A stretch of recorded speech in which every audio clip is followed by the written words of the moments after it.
steps can be given. Thank you very much, sir. Shri Ritesh Pandey ji, please be brief. जी बहुत बहुत धन्यवाद महोदय। कोविड-19 के बाद पूरी दुनिया पर अभी भी ऐसा मालूम होता है कि संकट मंडरा रहा है। हमारे सामने रूस और यूक्रेन के बीच में जो संघर्ष चल रहा है उसमें हजारों लोग मारे गए हैं और लाखों लोग विस्थापित हुए हैं। मैं अपनी संवेदनाएं उन सभी के प्रति व्यक्त करता हूं। हमारे देश के एक नागरिक नवीन जी भी इसमें मारे गए हैं। मैं उनके परिवार के प्रति अपनी संवेदनाएं व्यक्त करता हूं। इसी के साथ साथ दुनिया भर में 40 से अधिक सशस्त्र संघर्ष चल रहे हैं, उसमें भी हजारों लोग मारे गए हैं। मैं उनके प्रति भी अपनी संवेदनाएं यहां पे व्यक्त करता हूं। मैं यहां पे जरूर कहना चाहूंगा कि इस समय हमें यह संज्ञान लेने की जरूरत है कि हथियार बनाने वाली कंपनियां हथियार बेच के खूब मुनाफा बटोरने का काम कर रही हैं और इसको हथियार पाने की एक होड़ मची हुई है। इसका हम परिणाम अभी जो जापान ने अपने आप को रिआर्म करने की बात कही है और उसी के साथ साथ जर्मनी ने भी अपने आप को रिआर्म करने की बात कही है और इसके ये जो यूरोप में अपने आप को रिआर्म किया जा रहा है यानी कि पुनः शस्त्रों से लैस किया जा रहा है अपने आप को, ये आने वाले समय में पूरे दुनिया की सुरक्षा के लिए क्या रोल प्ले करेगी, इस पर भी हम लोगों को जरूर विचार करने की जरूरत है। मैं यहां पे एक बात जरूर कहूंगा कि शहर लुधियानवी जी का एक शेर मुझे याद आता है कि जंग तो खुद ही एक मसला है, जंग तो खुद ही एक मसला है, जंग क्या मसलों का हल देगी। मैं यहां पे जरूर कहना चाहूंगा कि आज फिर एक हमारे बीच में एक जंग चल रही है जो कि यूक्रेन में हमको देखने को मिल रहा है। इसमें हमें यह मानने की जरूरत पड़ेगी कि पूरा का पूरा अंतर्राष्ट्रीय समुदाय सदियों से चली आ रहे इस तनातनी को जो जंग में बदल गई है इसको रोकने में पूरी तरह से विफल रह चुका है।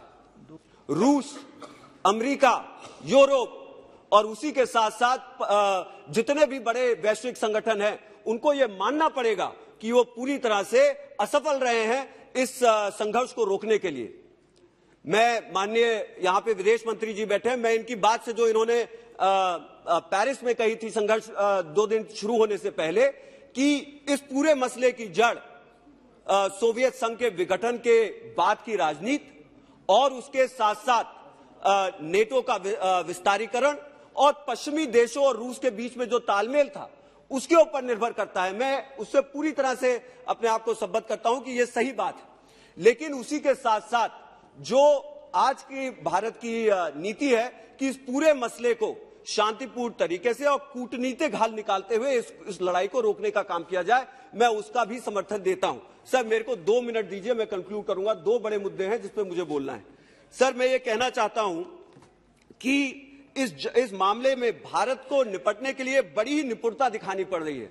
एक तरफ 2 परमाणु सशस्त्र देश हैं और इन दोनों पक्षों के बीच में, और दूसरी तरफ एक मित्र और एक दुश्मन के बीच में, और तीसरी तरफ भारत को खुद अपने 2 दोस्तों के बीच में कूटनीति खेलने का काम करना पड़ रहा है। और ये बहुत ही, जैसा कि अभी हमारे शौकत दादा ने कहा कि एक बहुत ही टाइट रोप पे हमारी सरकार चलने का काम कर रही है और इस पे जो है बड़े ही सोच समझ के कदम उठाना पड़ेगा। मुझे पूरा विश्वास है कि हमारे आदरणीय विदेश मंत्री जी ये जरूर कर रहे होंगे।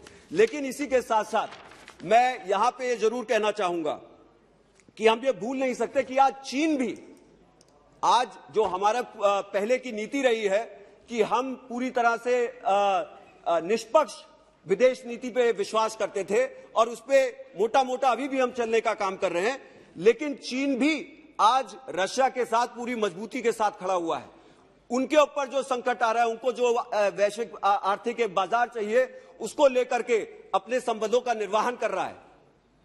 हमने जो इतने बड़े वैश्विक संकट पर हम लोगों ने जो एक रुख अपनाया है, सर मैं बस 1 मिनट दीजिए सर, मैं खत्म कर रहा हूं। हमने जो इतने वैश्विक संकट पर जो रुख अपनाया है, कल को जब हमारी संप्रभुता के ऊपर कोई पड़ोसी देश अपनी आंखें गड़ाने का काम करेगा और हमारे बॉर्डरों के अंदर चलाएगा, तो क्या उस समय चीन जो इस समय रशिया के साथ मजबूती के साथ खड़ा हुआ है, क्या तब हम रशिया को भी वही रुख अपनाते हुए देखेंगे कि दो दोस्तों के बीच में वो कोई पक्ष नहीं लेगा। सर, आखिरी 2 पॉइंट है। मेरा एक पॉइंट है, जो हमारे बाजारों में महंगाई बढ़ने का काम हो रहा है। सर, आज हम देख रहे हैं धातुओं के दाम हो, पेट्रोलियम के दाम हो, या फिर खाद्य पदार्थों के दाम हो, और उर्वरकों के दाम हो, सब में बढ़ोतरी देखने को मिल रही है। ये बड़ी चुनौती सरकार के सामने आ रही है, और इससे निपटने के लिए सरकार क्या करेगी, मैं माननीय मिनिस्टर जी से सर कंक्लूडिंग। और दूसरा सर, हमने सोलर सर निशिकांत जी, एक second sir, last point.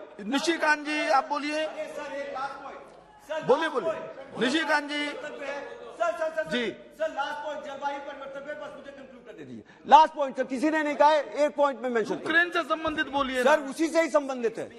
Sir, जलवायु परिवर्तन पे मुझे ये कहना है कि हमने सोलर अलायंस, उसका संचालन यहीं से होता है। भारत एक बड़ी भूमिका निभा रहा है, प्रधानमंत्री जी भी उसमें उनसे बड़ी आशा है पूरी दुनिया की।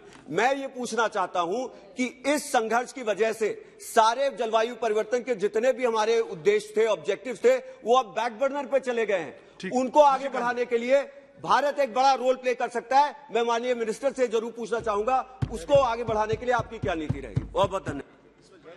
धन्यवाद।